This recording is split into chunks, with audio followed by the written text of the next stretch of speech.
calling this Tier 1 Physical Regionalization Working Group to order. It is 1:03 on October 9th, 2025, and I'm Barbara Neal.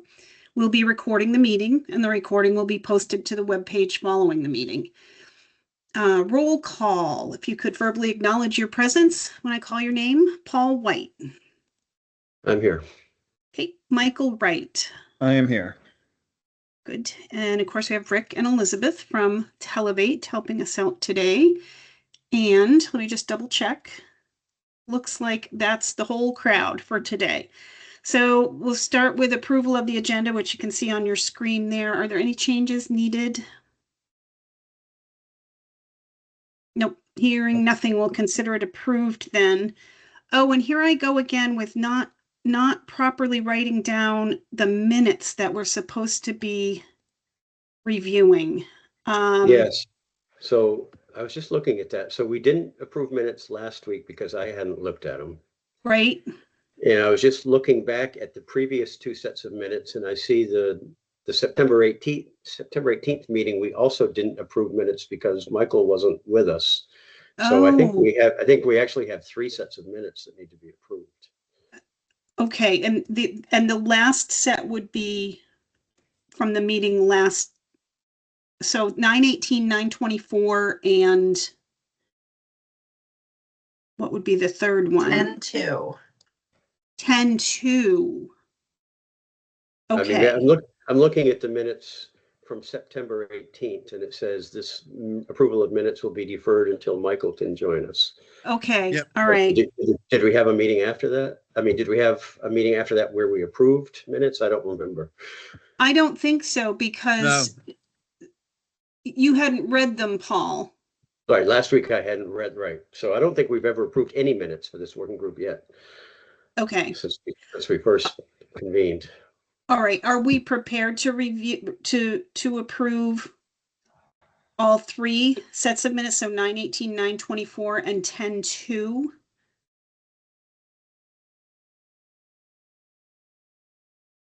I think so. I'm fine with that. Okay. So do we want to do a motion for all three of them? And if there's any, go ahead. I'll move we approve the minutes from the task force Tier 1 working group meetings from the dates you just mentioned. Okay. 9/18, 9/24, and 10/2. Michael, you said. I'll second it. Yep. Okay, great. So any discussion, any changes needed to those minutes? No. Okay. All in favor of approving the minutes from the last three meetings, 9/18, 9/24, and 10/2, raise your hand or signify by saying aye. All right. We got through it. The minutes are approved. And Rick, I will hand this back over to you now. Okay. Don sends his regards, of course, and he and I have prepared, discussed, key things going on, as well as including Elizabeth in there. And, and of course when we develop the notes, Elizabeth is very detailed. We like to give more detail and just, and so we always review them together, and that gives us a good insight prior to the meeting. We have covered quite a bit of base on this, and I can go back and I'll skim, just quickly go through the slides just to give us an update on where we are. But we're going to focus primarily on two slides, and those two slides today are really an email was sent out on October 3rd to each of the working group members to determine if you had any ideas to add to the list. And so we're going to spend time on those. And I think it's important that if we can finish those today, then we will be in a position where we can present, our recommendations to the task force. However, that's not mandatory. We have time. And if additional background information is required, we can certainly pull that together and have an additional meeting. But I'm optimistic that whether we finish today, we won't need more than one more meeting. And so this is still a very challenging item, but I think that we've come a long way on it. And so with that said, I am going to go to the slot. I'll get off the video because I'm watching everybody now, and then I'm going to go back to the screen where I won't be able to see you. So just holler out if we have a question, and away we go. All right. Righty. So we know we're the physical regionalization tier 1 group. We are, as we discussed in the task force meeting, our schedule is compressing, in order to support that December 1, by December 1 to group. And we had pushed this out as far as close to the end of October, so we still have time if we need it. But this would also mean that whether we had another meeting or two, our goal would be on that October, I think it's 21st meeting, if I'm not mistaken, task force meeting. That's when we would present our findings. So the goal is really, if we have one more meeting, we want to present our findings at the next task force meeting, and get on the agenda. And are we all comfortable with that objective? I am. Yep. Yep. All right, good. Okay, we know what our purpose is. I'm not going to go through that again. We had, some outstanding action items, but we've, necessarily closed the ones. And unless I didn't see an update to this, Elizabeth, but I think this is it. And with that said, we don't have any outstanding action items on, for this working group. So Rick, I think there is actually one on there that we missed from last time, which is, I believe we discussed potentially adding questions to this survey. I think that was this meeting. Oh, yeah, the survey. So actually, yeah, I don't know if we did add any. I went back through it, and we had mentioned that Michael might have a question or two. I could update the survey. I mean, the email is going to go out today or tomorrow. There's a gentleman that I'm working with on this end, and his name is Rob. Mike Dunn just introduced me to him, and he's going to be working with us to get this published. The league is really outstanding group of people and professionals. And Josh Hanford is director of intergovernmental relations, and he's going to be the individual who's going to get out the survey. I met with him yesterday, so. If we have an additional question or two or more that we want to include in, and Elizabeth, if you could put a link to the survey into the chat. Sorry. If you could put a link into the chat, and then anybody can take a look at it. If you have any questions, additional questions that we need to get in, even if the survey goes out tomorrow or the next day and those questions don't get in, they'll still a number of people will get to see them. So there's still an opportunity for additional questions. Rick, my suggestion would be that if anyone wants to add any questions, the best way to do that would probably be to put edits into the Word doc if everyone has access to that. I'm happy to send the link so that the group can see the survey itself online, but the Word doc will be easier if any text is added. Please send out a copy of that and a Word copy to everyone now. I mean, as we're going through the meeting. Has the group received it already? I can always send back that original email. I Yes. received it originally, and then we made some edits to it. I don't know if anything has been added since then. Yeah, so Okay. it would be a new one. Yeah, we've updated some of that. Okay, I have not updated the Word doc, but I did include those edits in the online survey. So maybe the best thing I can do is I'll send the online survey now, and I can always follow up after the fact with a Word doc if you still want that. Yeah, and you don't have to make you can't make any edits to the survey, but you can via email just say, add this, take out that. Okay.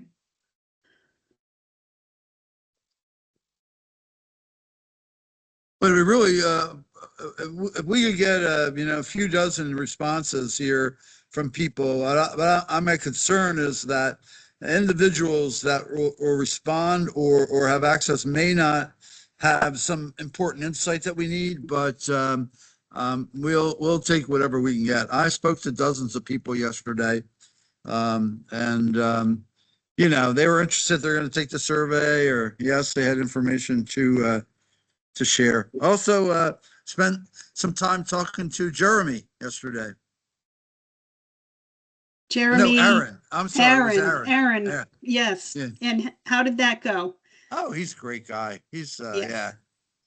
Aaron, for those who don't know, is the field GIS technician for the 911 board, and he was representing us at the town fair yesterday. So Really good person. So yeah, enjoyed him. definitely. Thanks for that update on these action items, Elizabeth.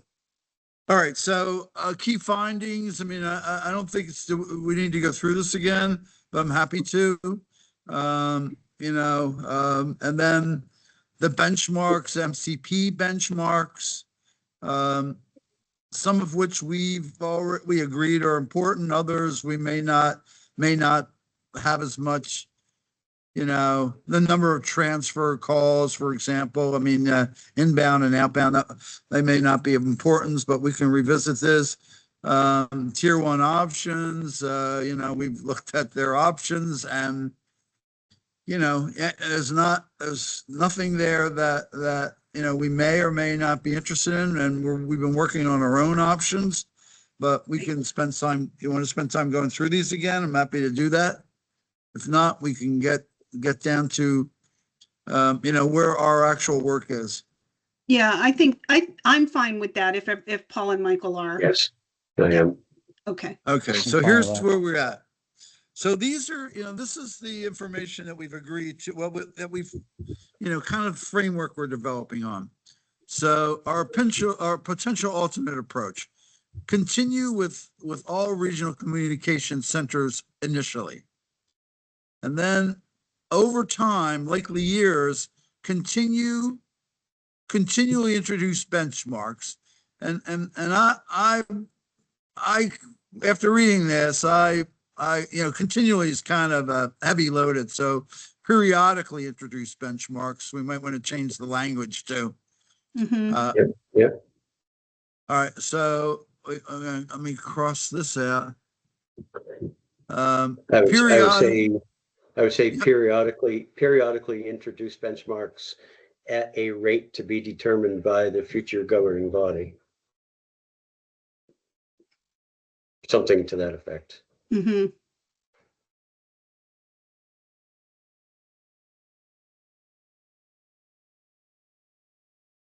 All right. To be met to continue receiving accreditation and funding. And I highlighted, I changed funding there again, because, we still have a little bit of work on that. And we can talk about in the next slide. But, we have to figure out what funding is. So, Right. and I have some ideas, and I'm sure we can have a few others. And to either have natural consolidation or improvements at the center, potentially permit self-funded local agency dispatch centers to operate subject to specific policy and technology benchmarks. These benchmarks may differ from those of the RCCs, and so I like that. Except I'm a little skeptical of this self-funded local agency dispatch center. So if self-funded means that they are not, maybe wholly self-funded, or if they're not going to receive any of the funding, quote unquote funding, then that still works. But we may want to reconsider calling them self-funded local agencies, although it works for me as long as we understand what the funding is that they're not going to be receiving. So Yeah. we can revisit this one. What if we, instead of calling them self-funded, if we just called them like independent or standalone or something like that? Did we mean by local agency, did we mean serving like a single municipality? Right. I meant, I think of it like Springfield, like we heard from Dan or Yes, Dave, Dan Deloria Dan, last week. yeah, About Springfield. They only dispatch for themselves. They don't intend to take on any customer agencies. They just want to be left alone to do their own thing and take care of their own people. right. Yes, okay, that's what I thought as well. So that will likely include places like Burlington, Right. um, but a place like Capital West, no. Right. If they want to take on customers, then I think there's a higher bar they need to meet. Or, Okay. It's Yeah, the I agree the with first that. first bullet there where we continue with all RCCs initially. Somewhere we probably should have a definition of what constitutes an RCC so that we know that it excludes these independent dispatch centers. That's a good one. Yeah. And refresh my memory on what we were thinking the differences in the benchmarks might be. That makes me a little bit nervous only because I think we would want to get to a what do I want to say? Consistent level of service, right, to Vermonters and to response agencies. Will we be able to do that if we have these differing benchmark? Are we talking about having to meet the same benchmarks but maybe different timelines, or having different minimum standards, for lack of a better word? So on this next slide, we have more detail on that. Okay, I can hold So the yeah, question then. Yeah. that's this one is kind of the alternate approach. And then this is with a detail behind the alternate approach. Okay, all right. And I'll just get rid of some of these colors here to kind of say, get rid of that. If we say independent or standalone, we don't necessarily need local agency, right? Right. I think in our definition, we can include what, that we mean a single municipality, or maybe it could even be a single response agency. I don't know if any of them get that granular. Answer your question, Barbara. I don't know. I mean, using Springfield as an example, if the dispatchers are town of Springfield employees and they're only dispatching for Springfield PD and Springfield Fire and Springfield EMS, and they're doing it with Springfield tax dollars and they don't want any help from anybody, I don't know what leverage we have to hold them to a benchmark. And if we do, then we run into the whole, well, here's the state again with another unfunded mandate. Uh-huh. Right. Right. I mean, we should highly recommend to them, though, that we recommend, these are best practices that we recommend and that are required for certification. But, if they don't want to get certified, that I guess that's their choice. But typically, I mean, law enforcement agencies get certified, meeting a set of criteria, whether or not, that's what the governance board would establish, which I would think that would make sense. Kind of the QA that goes on at the 911 call center, that would give the certification process. There should be some set of minimum standards that they would agree to that are not too cumbersome. I think training standards or certification standards, or, as long as it's not too steep of a climb for them to achieve them. Right. I mean, Okay. why would they not want to, other than the cost of sending someone to training? Right.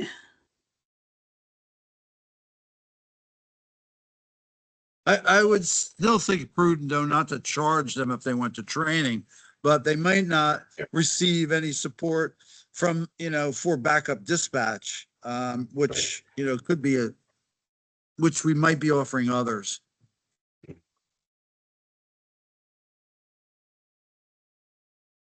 So I had just a couple other considerations here that I wanted to discuss. I mean, should we conduct RCC outreach to determine if any existing centers will be inclined to merge with another center? Example, non-24 operations centers, understaffed or underfunded centers. We never really asked those questions. Right. And I'm just wondering, I mean, I know there's a lot, there's a lot to do. But that could be, part of the effort is that, we would conduct some outreach to determine if any are interested and could assist them some way. Or we could, reach out and ask them now. I mean, I don't know the answer to that, or I don't know if that's prudent, but there may be some centers out there that would be happy to have a partner, and maybe not.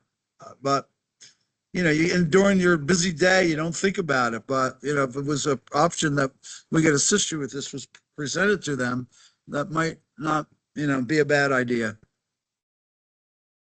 I think it is a question worth asking.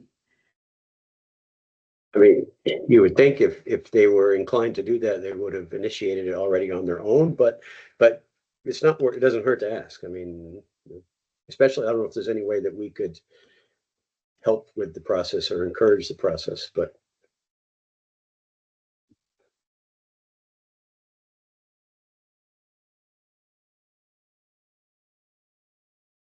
How would we ask though? I mean, we know who they are. right, given the time that we have. Yeah. Right.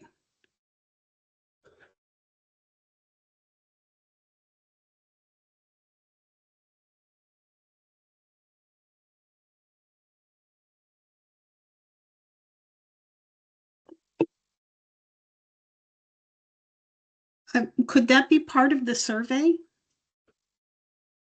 Well, that would go to too many people. I Okay. mean, we could ask them individually through the survey. We could direct it to the directors. We have all their contact information. An email could go out to them individually, collectively.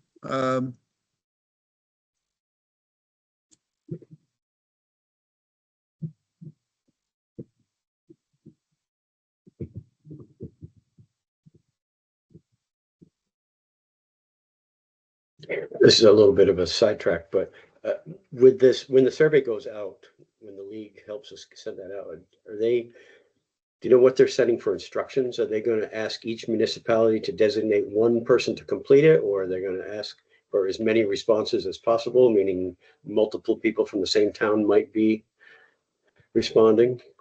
That's a good question. I will call Rob to see if they have, or Josh. I want to keep calling him Rob. Rob is somebody else I'm interacting with. Ask Josh if he has a list, distribution list, how his distribution list is organized. And that's a good point. I'll call him today because when we finish here, I'm going to send that out to him, that email, but I'll call him first and see if we could limit the distribution to, I don't know, select board members or others that, would make sense. I'll do that. For us, we have, three options. We know we have the contact information for the RCC directors, and we could contact them directly. Ask them if they'd be interested, have they thought or interested. I don't know. I agree. It's we're getting short on time, but we still have a couple of months. In my opinion, we have a month and a half at tops to get something done. So whatever we got to do, we'll pump it up. I think that would be a pretty short survey. Just like, have you ever considered combining with another center would you consider, and what would you need to encourage you to consider?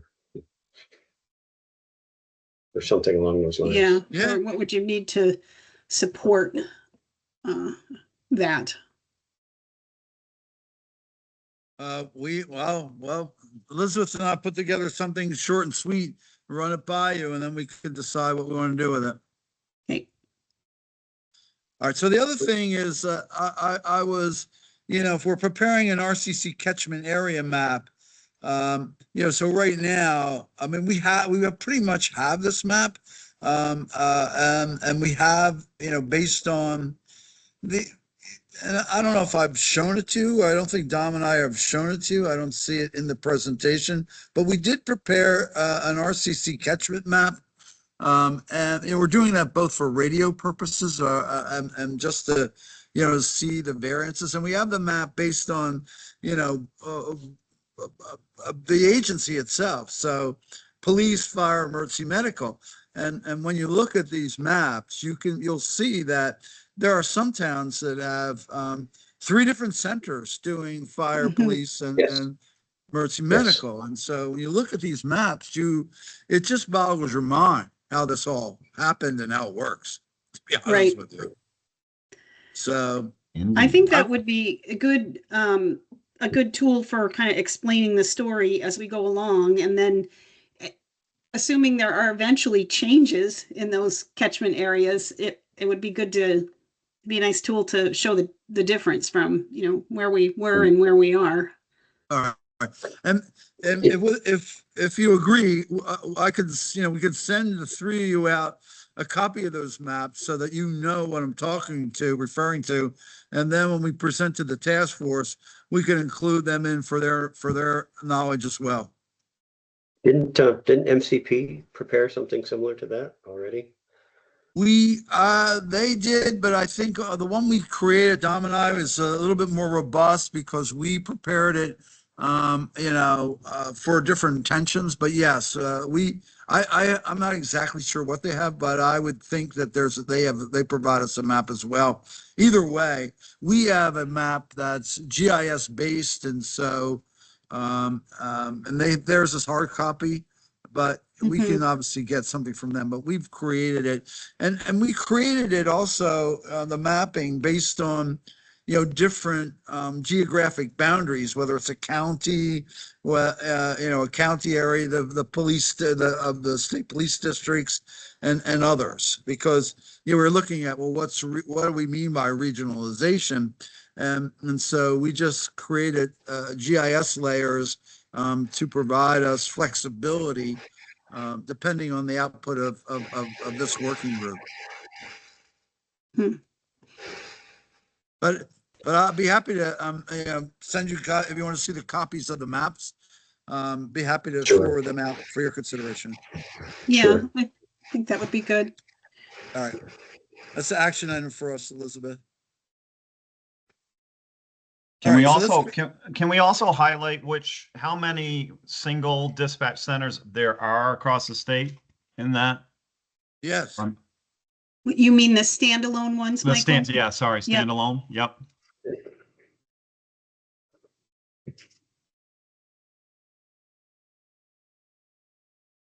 How about you want to know the non 24/7 centers too?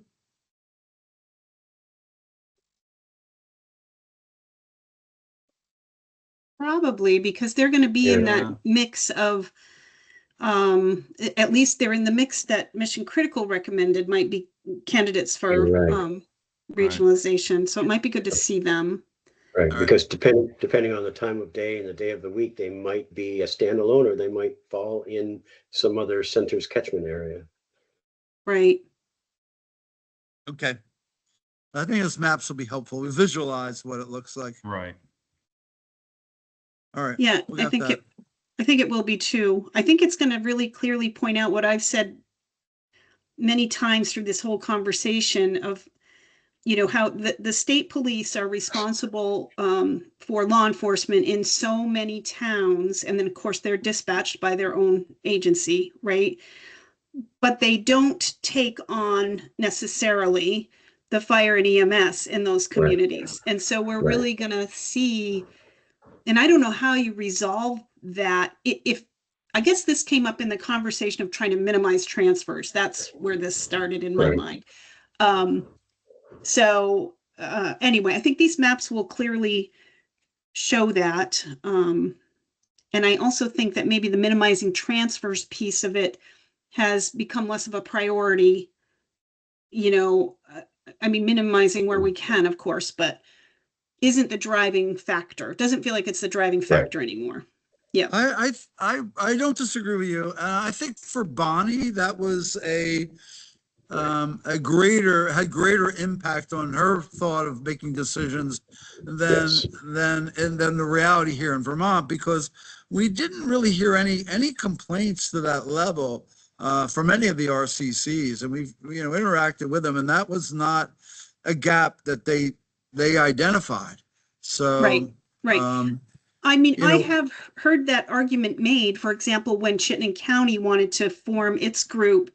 That was one of their talking points, right? This is better for our constituents because it reduces that minute or whatever it is of transfer time. And I don't disagree with that. I just don't think it should be, I think it would be too difficult to implement, given this whole state police, the law enforcement function, and them not dispatching necessarily for the fire and EMS in those communities. I think that's a bridge too far. DPS isn't going to want to dispatch for those entities. So no, you're right. You're not going to get state police to take on fire and EMS dispatching for first responders in 200 towns. Right. And they're also not going to relinquish dispatching of their own personnel to an RCC.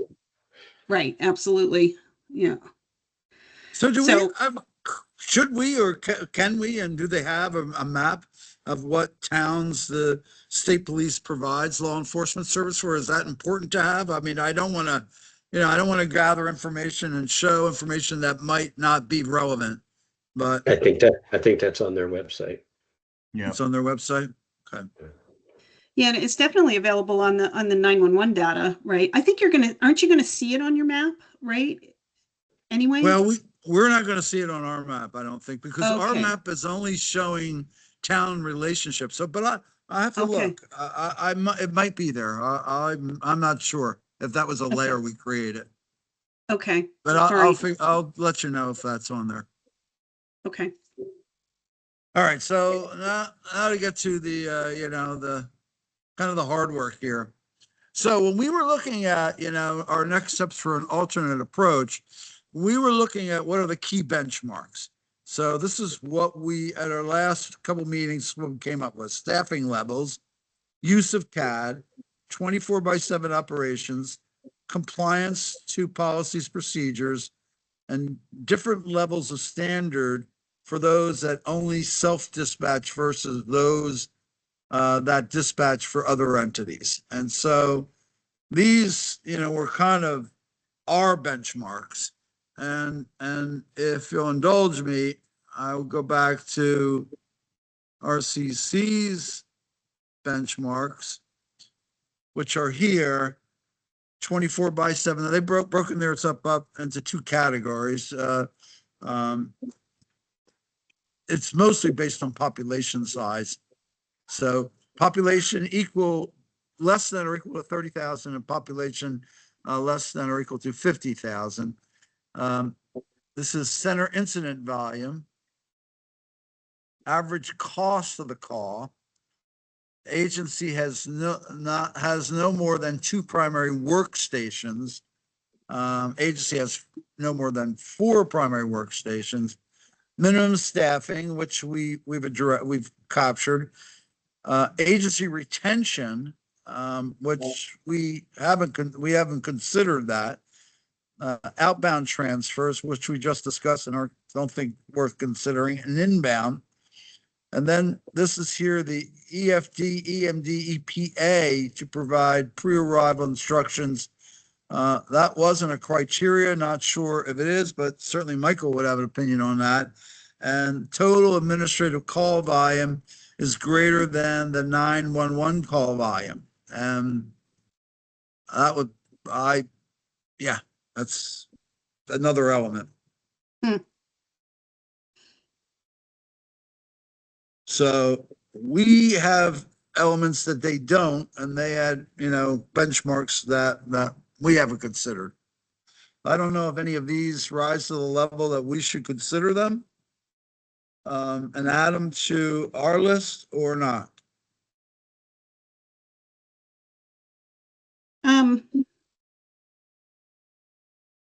Well, my first thought was 24/7 is probably a pretty good benchmark, but no, I'm gonna walk back. I guess I'm thinking out loud here.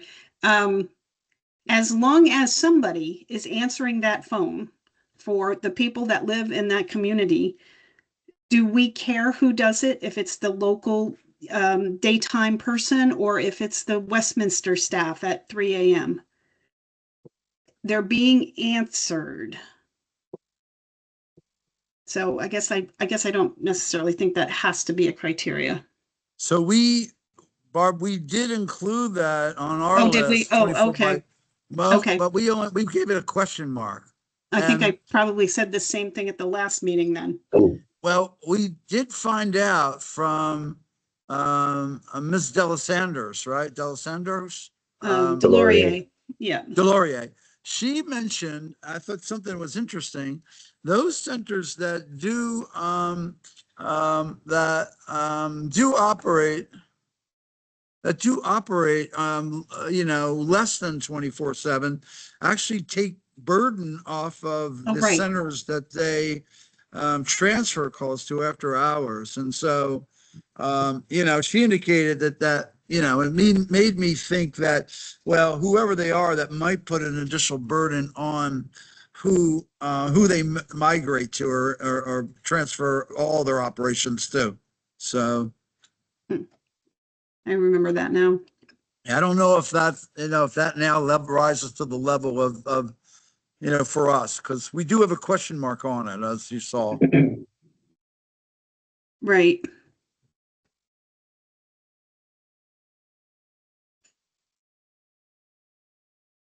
Anyway, Well, I think, yeah. I think Kate made a very good point with that, right? So if we put less than 24/7 operations is a good reason to make a regionalization happen, are we unknowingly creating a worse situation for the RCC that results? Right. Yeah. well, perhaps then we remove it, but from our list, or we keep a question mark there. Yeah. Because it could also go into the conversation about administrative support at all of these centers, right? And wasn't there's some discussion in one of the working groups about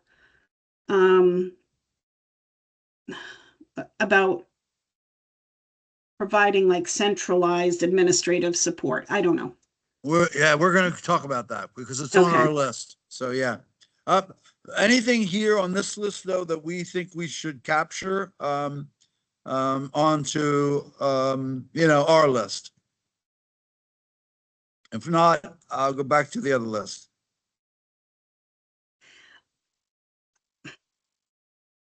I think not. I think I like our list better.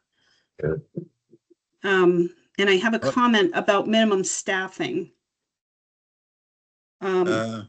Which we have on our list too, or at least we have staffing levels on our list.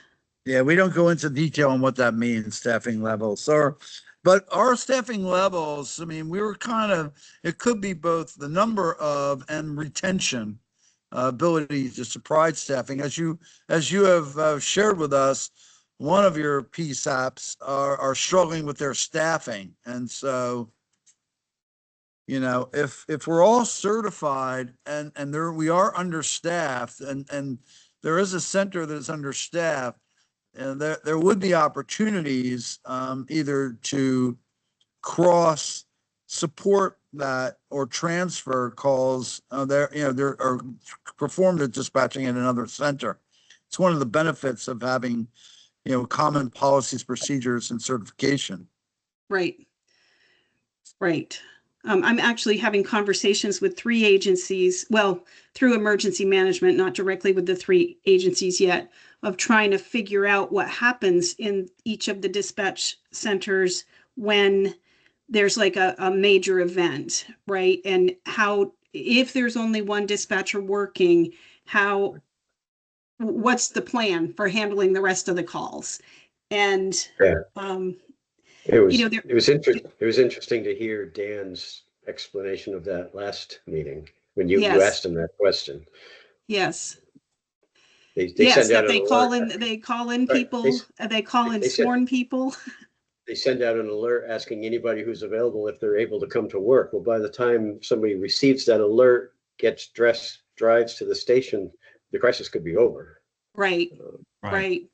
And this is exactly the problem of some center, and I don't know Springfield from Adam, and they might be a phenomenal little dispatch center, but without benchmarks and without a set standard, we have no idea. And exactly that if they have a major emergency, and it takes them 60 minutes to get another dispatcher into the center with no backup Right. plan, right? And you Right. talk about some of these other benchmarks that, I kind of wanted to bring up as far as call answering time and processing time, that type of stuff. We don't really know right now across the state. Are we close to meeting any of those? Is it taking 5 minutes for some of these centers to get a 911 call out? We don't know the answer to that. So one part of this conversation I was just telling you about, I pointed out to the emergency management people that every agency in Vermont has provided, let me see if I'm saying this correctly. Every agency in Vermont has been asked to provide to the 911 system a backup phone number that we can call to transfer 911 calls. The use case is if your departmental lines are down, right? The call taker has something immediately available of where they can transfer the call. And in some cases, it's like a cell phone that is housed at the center. In other cases, it's the neighboring agency, so they have some kind of agreement in place behind the scenes.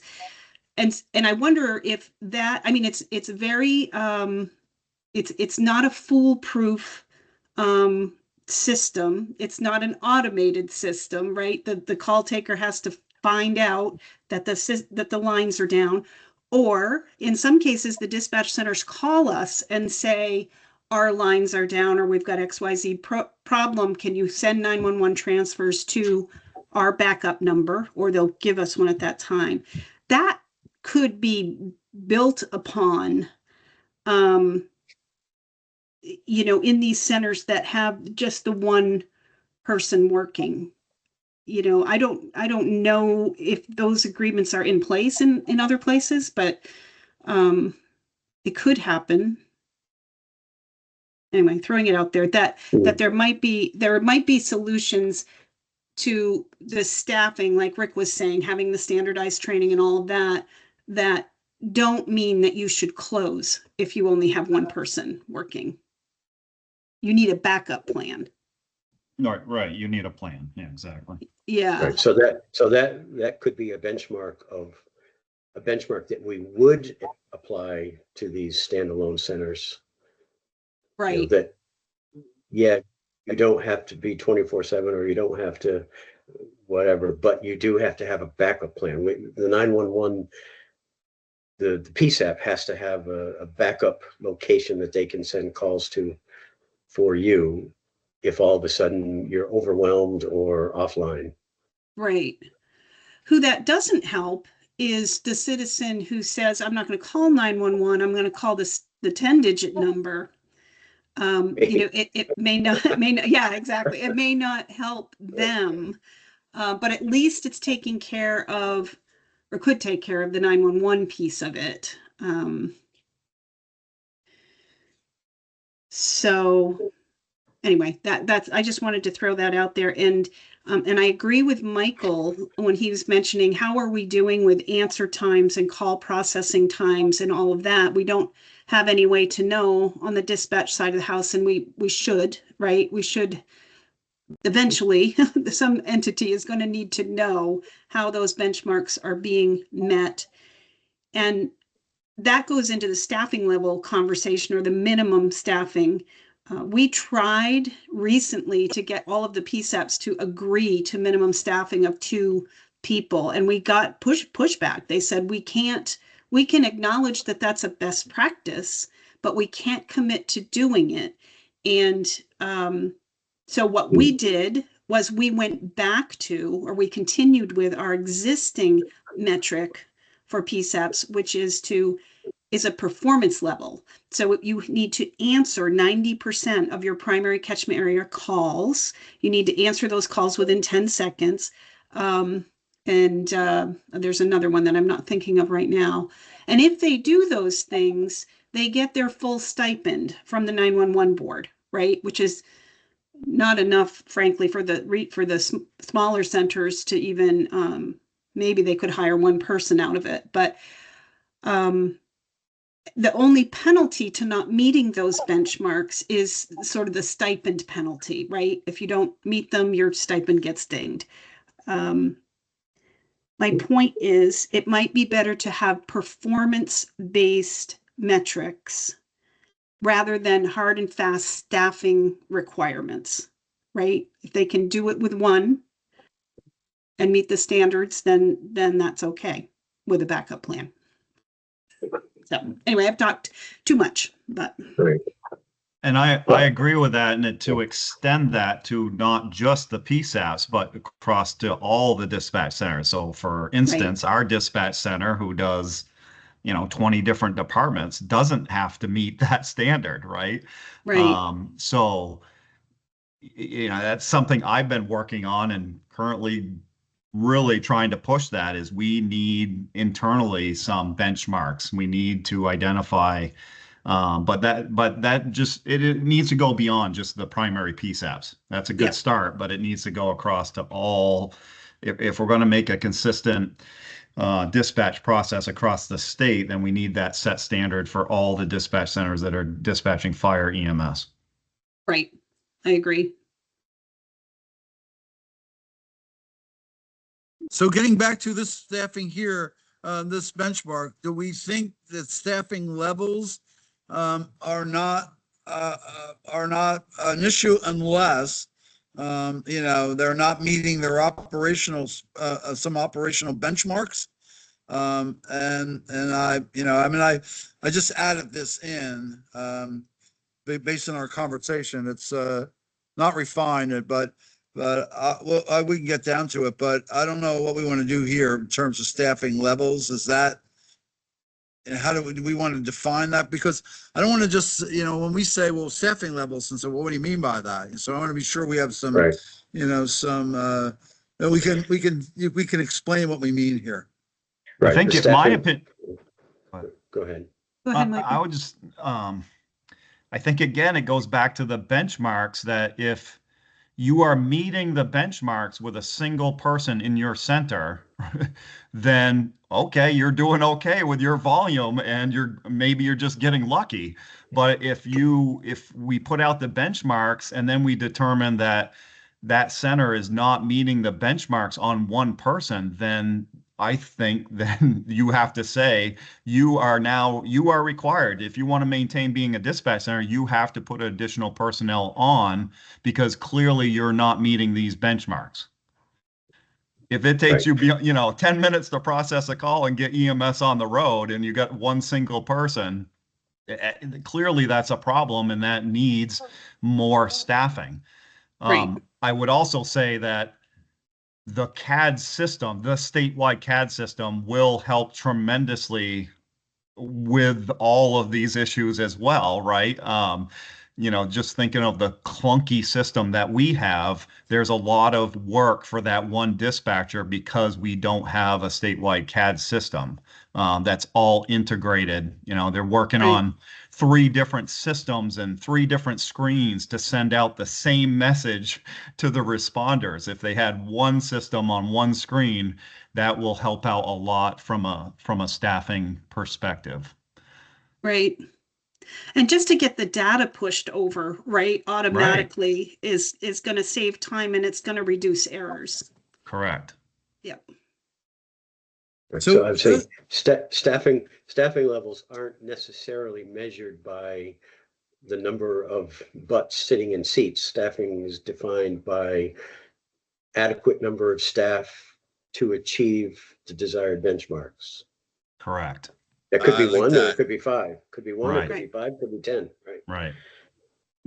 Right. And I think, I mean, if you know, continuing on with how we do it at 911, you know, there's some flexibility, like you have to meet these benchmarks X amount of the time. So it allows some reality, right, that you are going to have these busy moments.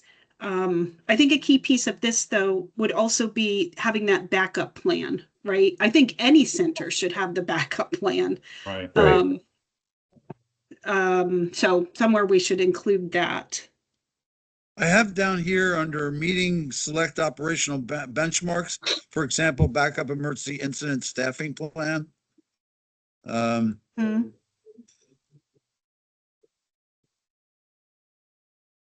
I have call answering and dispatching time. That will go up here. This can be cool up here. We can begin to merge these at some point. Yeah. Right. Yeah. And I'm sorry, the font is getting smaller. I'm just using this for note taking as well. That works.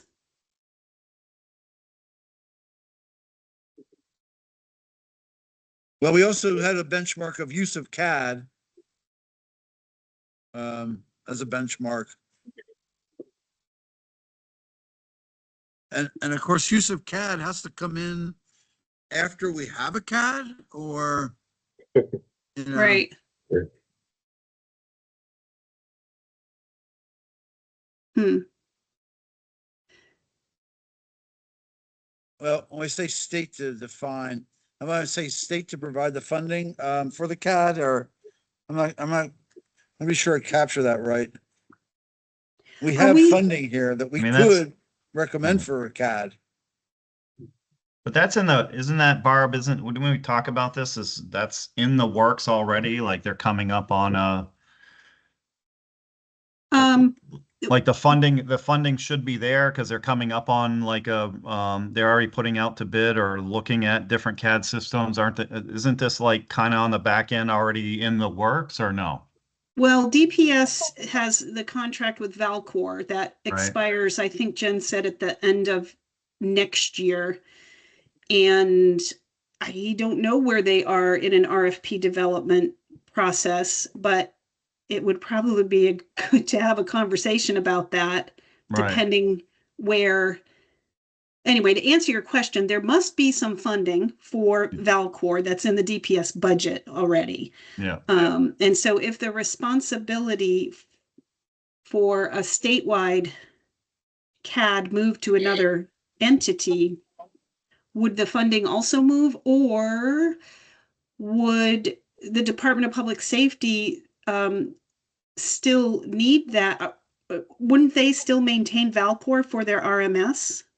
Or are they, how does that work? You know? Not necessarily. I mean, that's one of the options that's been talked about, is they would keep Valcor as their RMS, but then go out to get a statewide CAD. But it's kind of redundant when there are so many CAD systems out there that serve as both. Right. CAD and RMS. Right. So for the outreach that we did with a CAD vendor, and the CAD vendor we kept it, anonymous, but it is a CAD vendor that's already used in the state and liked by those who use it. And we did talk to them to get pricing. They gave us ROM pricing, and they gave us ROM pricing for standalone CAD and for CAD with RMS. Now, ironically, the RMS is more expensive than the CAD, interestingly enough. However, the pricing for the CAD was similar for the RMS, the RMS application was similar to what we are currently paying for Valcor, if not slightly less. The CAD was less, about 50% less. So this vendor's pricing had CAD higher, or CAD lower, and RMS higher. But in the end, their CAD pricing was very, very competitive. Over a 5-year period, less than a couple $1 million. RMS over a 5-year period was probably closer to $4 to $4.5 million.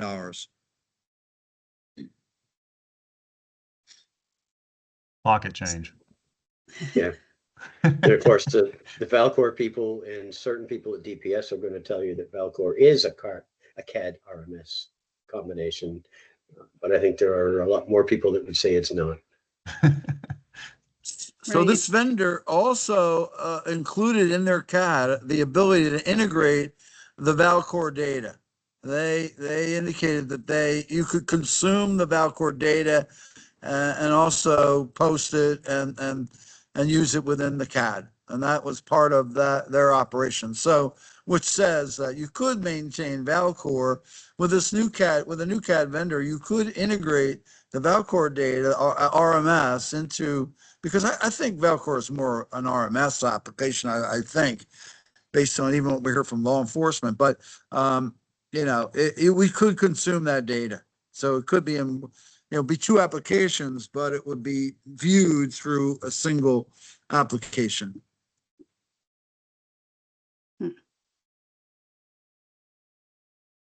But yeah, these are good questions.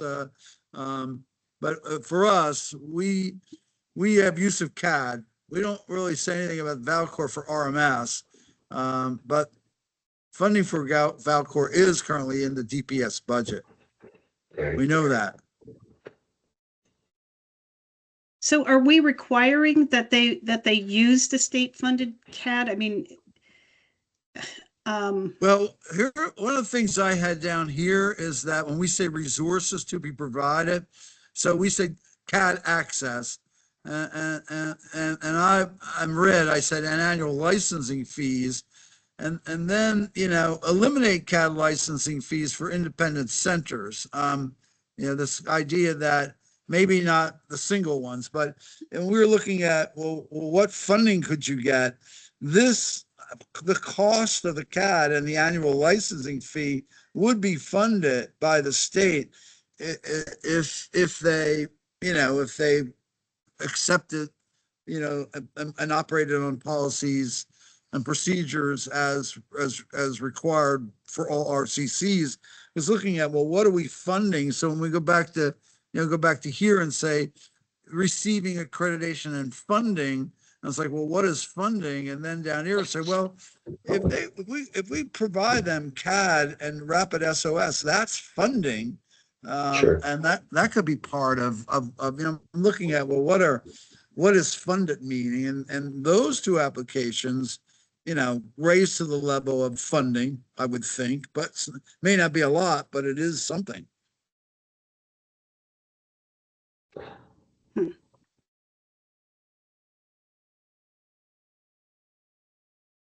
Anyway, getting back to here, I think, operational standards, I can work this in and get another copy out to everybody to integrate these. But what about 24/7 operation? Is that also okay, as long as they're meeting the adequate number of staff and time frame to meet the benchmarks? Or do we not, should this not be a criteria, a benchmark?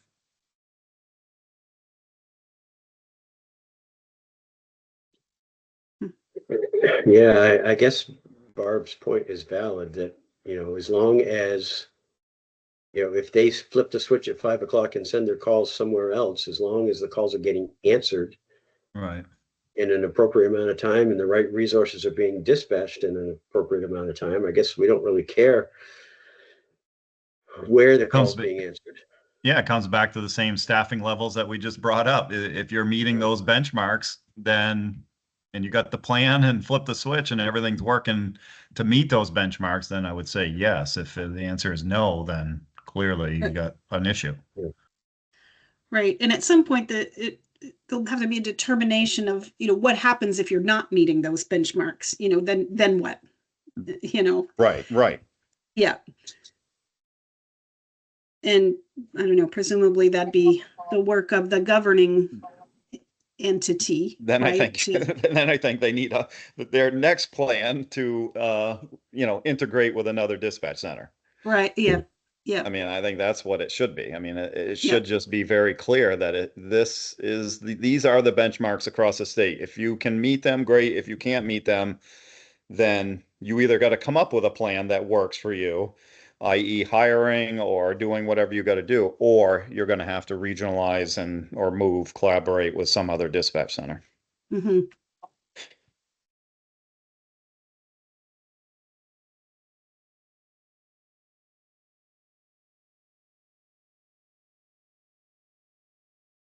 Of course, then that has implications on the funding working group, if we're allowing places like Springfield to be standalone, are they going to have to pay into this, whatever the fund is that funds this big monster that we're creating? And if not, and if they fail and we go through a forced consolidation, then how do we get them to start paying?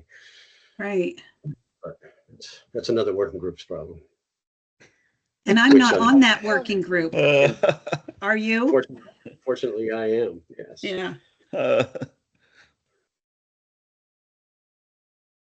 I think I proposed, twice annual bake sales the other day when I was talking with Rick. And coin drops. Don't forget coin drops. Coin drops. Yes. Yes. Now, question on benchmarks. When we say compliance to policies and procedures, would that include like the training requirements? Yeah, I was just going to ask the same thing. Okay. Or does that need to have a separate line item here? Well, I think training policies and procedures include training, Okay. in my opinion.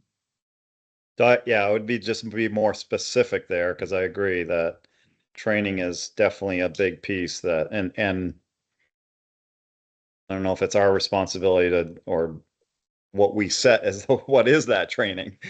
What is that recommendation? Well, actually, out of the tier 3 group, I think recommendations were to utilize existing industry standards. Those Right. established by APCO and NINA. Okay. Yeah.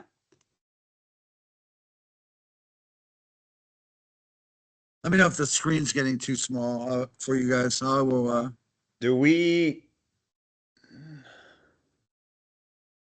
have a pulse point on that currently across the state of how many dispatchers are sitting in seats right now that have that training? Do we have any idea on that answer? I mean, Barb knows her answer, but as far as like the rest, the primary PSAPs, I would assume all probably have to be required. The question would be, or I guess that's a question, and then the secondary PSAPs, what is the standard? How many have it? And then what is their own departments? Is it 3 months after hire? Is it on hire? Is it a year? What is that standard and what does that look like? And how many, again, have the certification across the state currently and how many don't? I think some of that might be in the inventory report. Okay. And just a point to that I want to make is, yes, the people that work in the PSAPs are trained and certified, but that's only for the 911 piece, right? Now, certainly the skills you learn in the 40-hour call taker training can be applied on the dispatch side, but that's not something that we, the 911 board, would require. So on the dispatch side, so each of those centers may have their own dispatch training requirements, right? And the same would apply to the regional centers. What do we want to call the existing dispatch centers? They may or may not have training standards in place. And I don't remember if that probably is in the inventory. It is in there, and it's pretty ad hoc. Some That's what I have figured. training, but no one really has a certification program, for their dispatchers. If I'm not mistaken, there's no testing, certification, reevaluation. I think some of what as Liz Tracy and her team were sharing with us, everything that they do is voluntary. And some centers, support that their staff be on it. And others don't, but there is no formalized requirement for training and certification. Right. So that's step one. That to me is a problem, right? I mean, there needs to be we need to set the standard there. Again, another kind of benchmark that if you're going to be a dispatcher and sit in the seat, no matter if it's primary, secondary, whatever, there should be the minimum standard requirements. And that's obviously to be an EMS, you got to have a minimum certification. To be a death investigator, you got to be a board certified, right? There's benchmarks across everything. And I think that would be something that should be done to set that standard across the state. Right. And I also- yes, that's another funding type issue.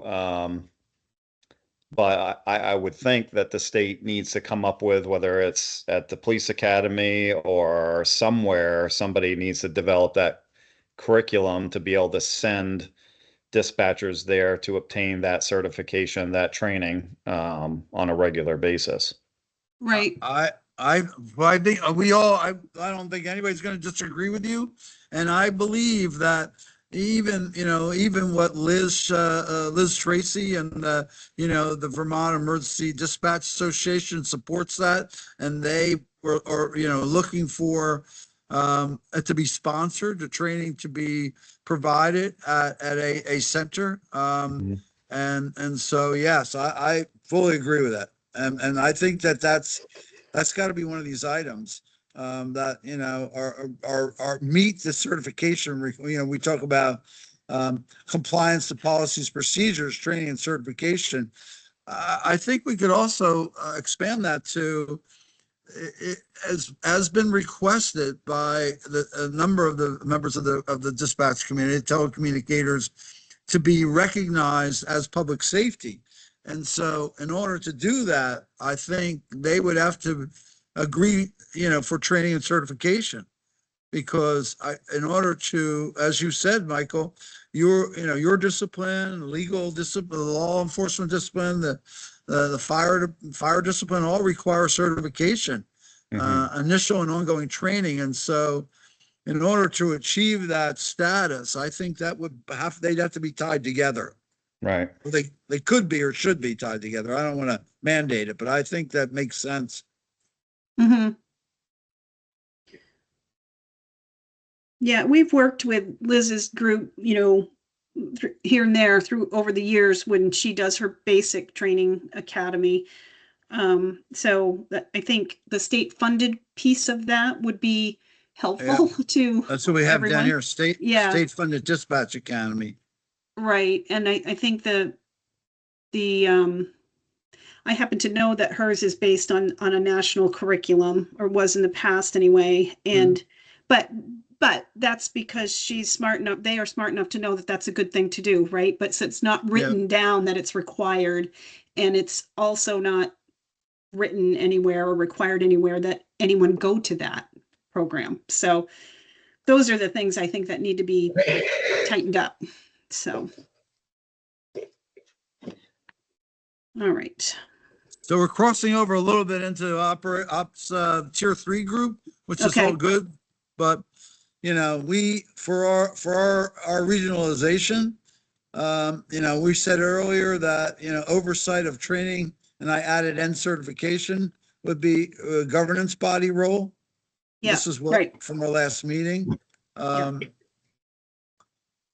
And then we talked about resources to be provided, training opportunities, state-funded dispatch academy, common policies and procedures that they would be developed. Who is going to develop these? Is this going to be the governance body is also? I would think so. All right, I'll move them to, the.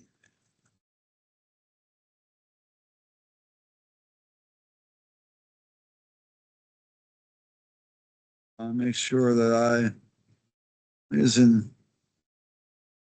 different highlighting codes so I can know what I'm talking about here. All right, and then we have CAD access, and I'm again and my new language is in red and annual licensing fees. Because as I said earlier, what are we funding these folks? Because, I think this is funding and, I would think, I don't know what you think about that. They're giving them CAD, we're giving them access to the CAD and we're also paying the annual licensing fees. And if they don't, agree to meet the certain minimum requirements that they could be eliminated. Right. Well, they would, yeah, they would have to pay their own licensing Yeah. fees, right? Yeah. Yeah. Yeah. They would still have Yeah. CAD. How would that work? I mean, you can't do anything with CAD if you don't have the licensing fee. So, Oh, if you're not paying the Yeah. annual fee, yeah. yeah. Okay. Gotcha.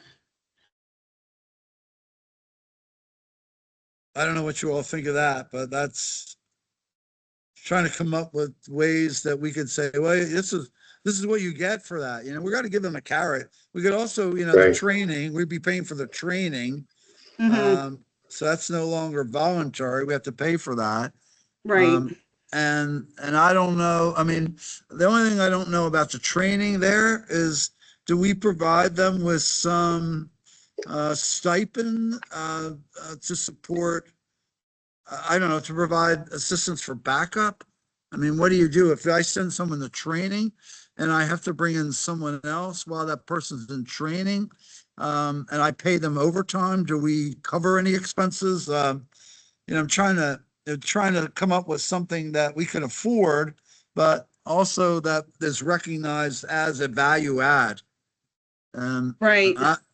That's always tough, and the whoever's providing the training may provide it for free, but they don't necessarily pay your people to go or pay for your backfill if you have to take somebody off shift. Right. Right. And that's a chronic problem in all disciplines. But if the training is provided within the state, that immediately reduces the cost there as far as travel or whatever. Mhm. And I think each center's responsibility would be within their own budget to have a line item for so the cost of the training may be for free and it's provided by the state, but to fill the seat is their responsibility to fill the seat. I wouldn't, Right. see that. I wouldn't see that as a big issue. Makes I sense. would think that would be, All right. if I could send all my people to free training and just fill an ambulance seat while they go and grab this free training, that would be phenomenal. Many times we're having to pay for the training and fill the seat. So I think that would be a big bonus. I like the sound of that. Yeah, and what we do, we pay for the 911, we provide actually the 911 training. And for multi-day classes, if the student's PSAP is 50 or more miles from the training site, we will pay for lodging. So that helps too. All right. But we don't pay for backfilling. It's almost, I wonder if depending how things like training the existing dispatchers, how we roll that out, it might be good if we could offer some sort of backfill pay during that initial push, right? But as people come on board in the future, they'll be going to these classes in onesies, twosies, Right. not all at once necessarily. I mean, nobody's going to go all at once, obviously, but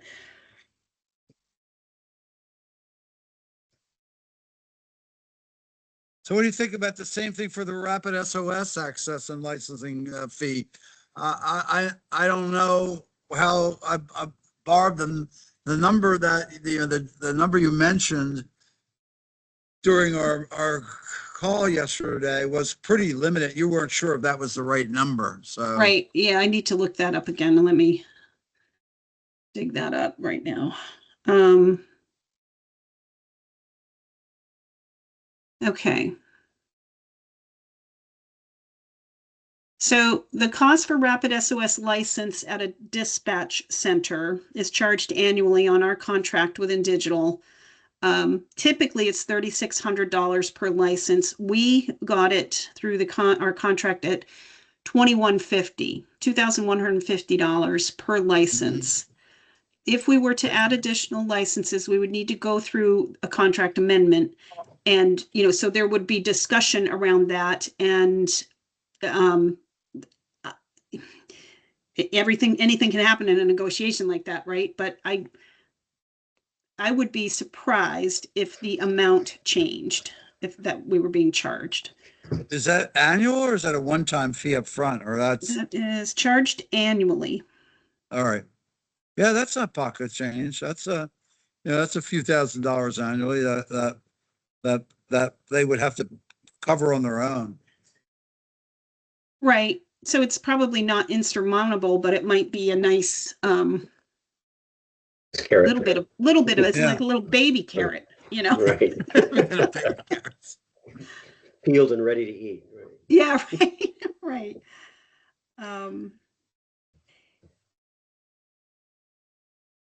All right, so we're at 20 after. I just want to point that out. We're done at 2:30 today, right? So Yes. just check.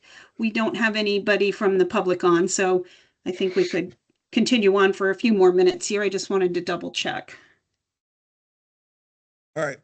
So I think we're good there. Job descriptions. I mean, a set of job descriptions would be published. I think that's something that would be provided to them, to everyone.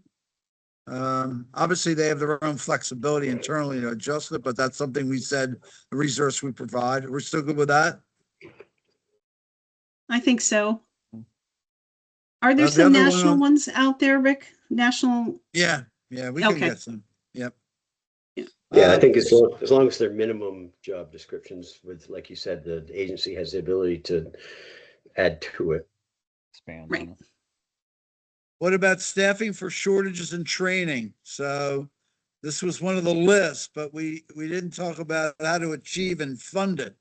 And so what I put in yellow and highlighted is content I added just to get us to think about it, because as Michael just said, if he can get people to pay for training, great, pay for the training. It doesn't necessarily need, he doesn't require or consider getting funded for the replacement. But here, it was one of our thoughts for resources to be provided. Rick, would this be like having like a little mini Vermont TERT team or whatever they're Yeah. called? Yeah. Okay. Probably. Yeah. That could go anywhere and fill in. Yeah.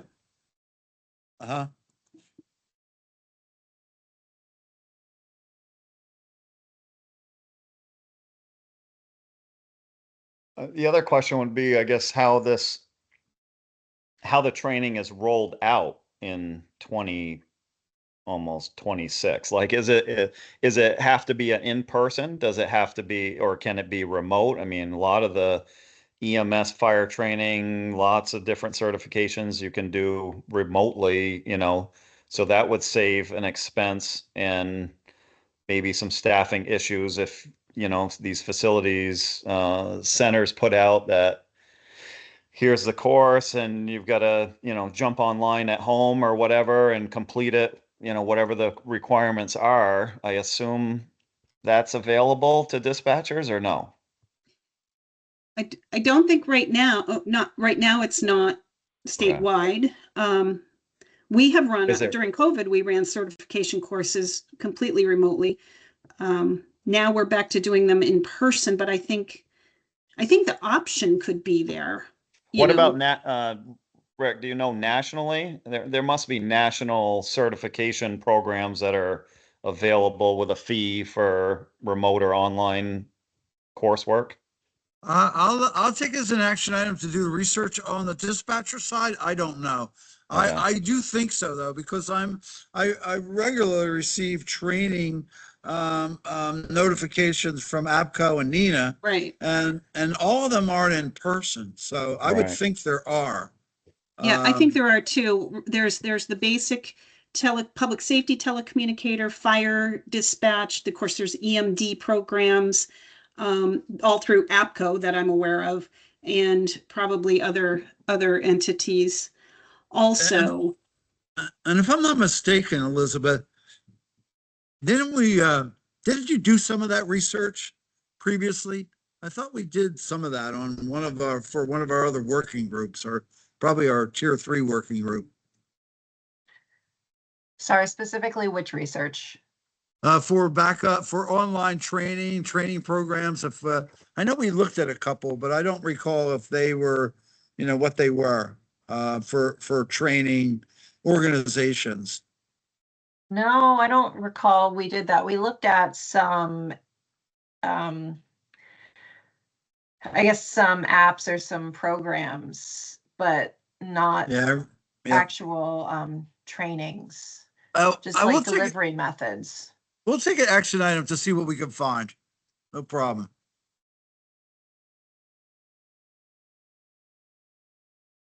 All right. Common non-dispatch activities support. And so we have it listed here, but I'm like, well, can we be more specific?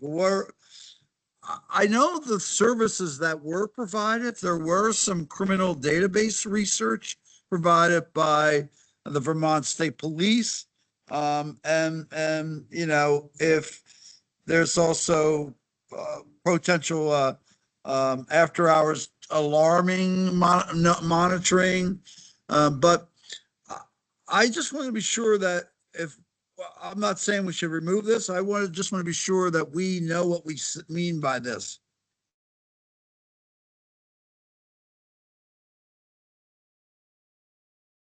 So there's any number of things that in the state police world, we always called our dispatchers clerk/dispatchers because they did everything. They were the public face when somebody came to the window at the barracks. Somebody could come in and say, I'd like a copy of a report from my incident last week, or I'd like to any number of things. I'm required by the court to come in and give an Alka-Sensor test every week, or can you tell me what time the parade is on the 4th of July, or who is responsible for locking the gate at the park at dusk, or things that have nothing to do with dispatching, but they always call the police or fire department to get answers to these questions or show up at the window.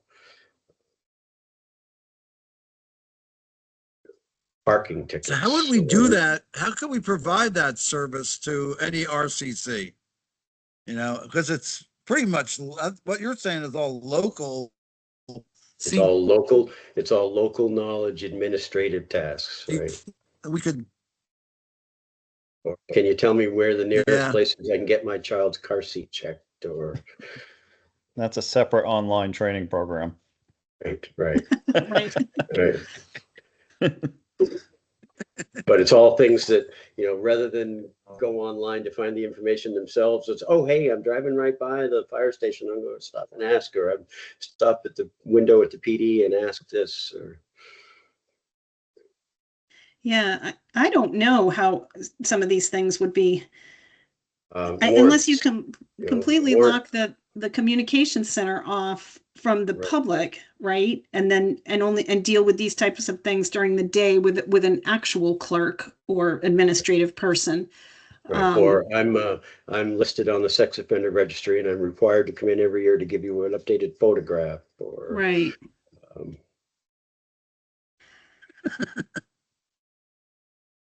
Well, I don't know how we could provide any of those services because they seem to all be locally derived and answered. I don't know if maintaining the warrant files and the restraining order files would fall under this.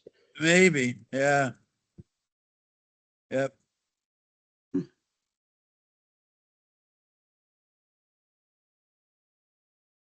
Because if somebody has to be available when some officer out on the road picks somebody up and gets a hit that somebody's wanted, somebody somewhere has to check the paper file and make sure that that warrant still exists and somebody didn't forget to take it out of the computer. Right.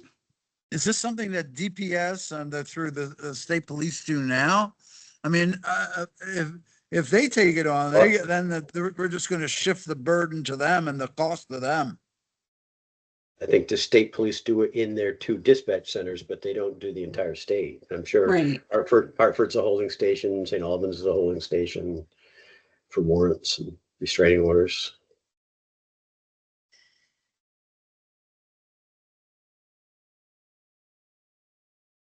Yeah, I would agree with Paul. Well, And I don't want to. yeah, even our dispatch center handles all those things as well, right? Which is again another reason why I think they've had to ramp up staffing because it's not only the 911 calls, right? It's all these other ancillary duties that they are doing, as Paul just mentioned. Right. But you still have to have somebody still has to have access to those things at 2 a.m. Right.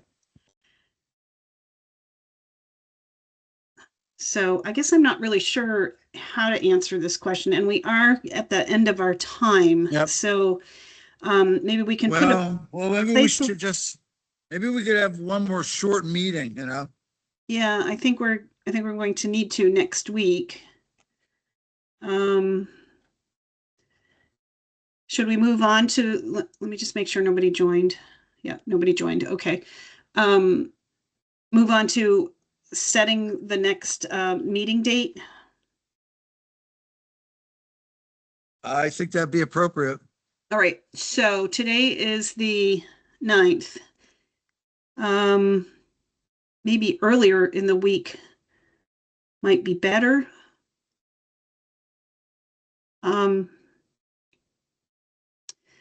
Let's see. I could do Tuesday or Wednesday afternoon. I'm better on Tuesday than I am on Wednesday. Yeah, same. Tuesday is better for me. Tuesday is better for both of you. What's Tuesday look like for you, Paul?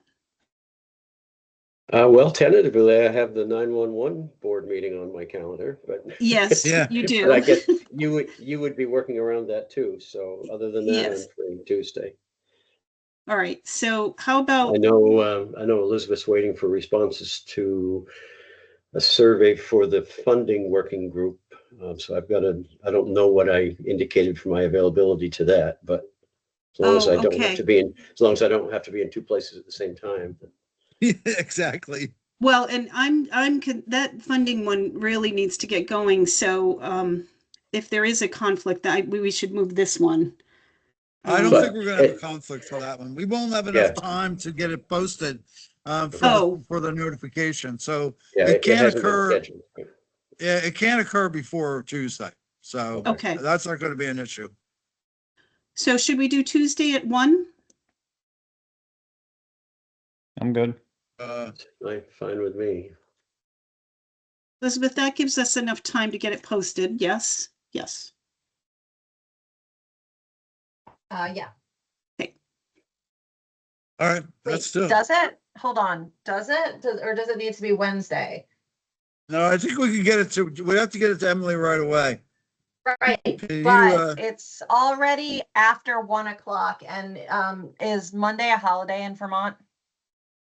No. Columbus Day or Indigenous Peoples' Day?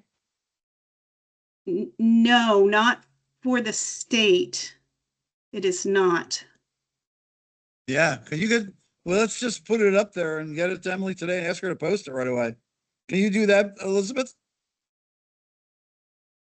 Assume so. Well, it Thank only you. has to be 24 hours, right? I mean, 48. even, oh, Yeah, 48. 48. Okay. Okay. So Yeah, that the state works. of Vermont is working on Monday. Yes. Okay.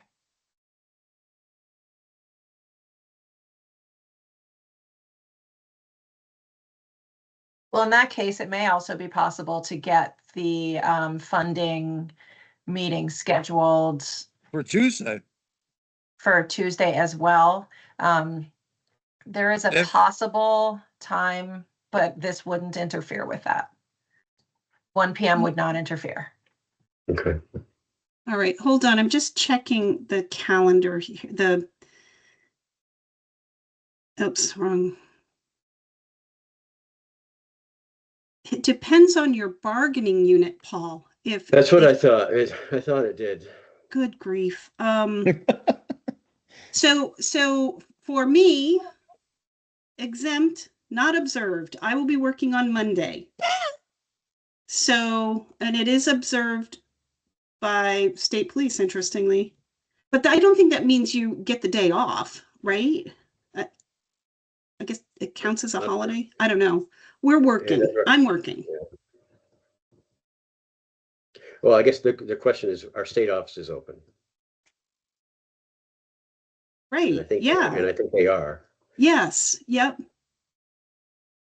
They are. Ours is. So isn't that funny Okay. how there's, yeah. Let's just do it. All right. So the meeting is scheduled. We have nobody for public comment. I think we can have a motion to adjourn. So moved. Thank you, I'll Michael. second. I'll All second. right. All in favor of adjourning, raise your hand or signify by saying aye. Aye. Aye. Aye. All right. Excellent. Well, this was a lot of work, and I think we'll be able to wrap it up Agreed. pretty well next week. So thanks, I'll see everybody. if I can make sense of my notes. Sounds good. Okay. Elizabeth, I know will have great meeting notes, so whatever I miss, she'll capture. All right. That all Thank sounds you, good. everyone. Thank you. We'll talk Thank to you you. soon. You guys Bye-bye. have a good day. Bye now. Bye-bye. Bye.